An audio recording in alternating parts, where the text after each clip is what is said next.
இது நயினா நாகேந்திரன் அவர்கள் சொல்லியிருக்காரு, திமுகவுடைய ஆட்சி முடிவுக்கான கவுண்டவுன் ஸ்டார்ட் ஆயிருச்சு அப்படின்னு. அவருதான் ரெஃபரி வேலை பாக்குறாரா? இல்ல, உண்மைதானே. ஏன்னா ஒரு 2.5-3 மாதங்கள் அதுக்குள்ள முடிவடைஞ்சிரும் அப்படின்னு சொல்றாங்களே. இல்ல அவர் மட்டும் இல்ல, நிறைய பேர் சொல்றாங்க. எங்களுக்கு அதை பத்தி என்ன கவலை இருக்கு? கழிவு ஊத்தினாலே கவலைப்படாத கூட்டம், இதுக்கெல்லாம் கவலைப்பட என்னையா இதெல்லாம் ஒரு ஜிஜிபி மாற்று. இது போய் ஒரு கேள்வியும் கேட்கிறார்.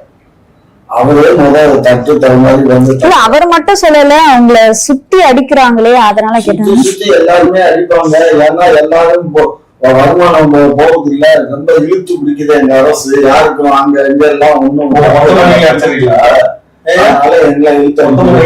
ஆமா, நாங்க தான் அடிக்கிறோம், நீ தானே பங்கு வாங்கிட்டு இருக்கல, அப்புறம் என்ன பண்ணல உனக்கு?